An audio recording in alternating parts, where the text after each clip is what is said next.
ایک مرتبہ ایک نوجوان نے اپنے استاد سے پوچھا، استاد محترم، کیا آج کے دور میں ایسا کوئی شخص پیدا ہو سکتا ہے جو دین کو صرف مسجد کے اندر نہیں بلکہ بازار، عدالت، پارلیمنٹ اور میڈیا تک لے جائے؟ استاد تھوڑی دیر خاموش رہا، پھر کہنے لگا، ہاں بیٹے، ایسا ایک شخص پیدا ہو چکا ہے، اس کا نام ہے سید ابو الاعلیٰ مودودی۔ مولانا مودودی وہ مرد حق تھے جنہوں نے اپنی پوری زندگی قلم، فکر اور جد و جہد کے ذریعے اسلامی معاشرے کے قیام کے لیے وقف کر دی۔ 25 ستمبر 1903 کو حیدرآباد دکن میں پیدا ہونے والے اس شخص نے رسمی تعلیم تو مکمل نہیں کی، لیکن خود مطالعے اور غور و فکر کے ذریعے ایسا علمی مقام حاصل کیا کہ بڑے بڑے علماء بھی حیران رہ گئے۔ عربی، فارسی، اردو اور انگریزی پر عبور، قرآن و حدیث پر گہری نظر اور زمانے کے تقاضوں کا بھرپور شعور، یہ سب چیزیں ان کی شخصیت کا حصہ تھیں۔ انہوں نے ترجمان القرآن کے ذریعے دین کی سچائی عوام تک پہنچائی۔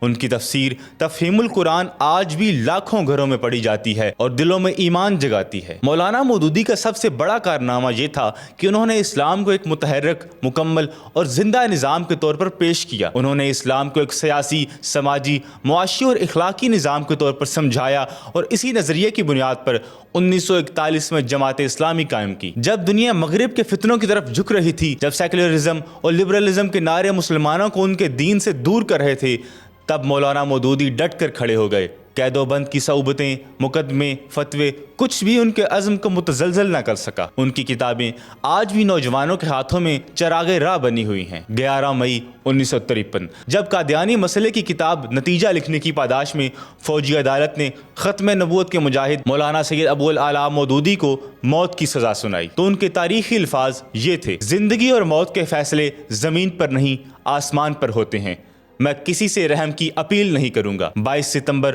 1989 کو وہ اس دنیا سے رخصت ہو گئے، مگر ان کی سوچ، ان کا نظریہ اور ان کی جد و جہد آج بھی زندہ ہے۔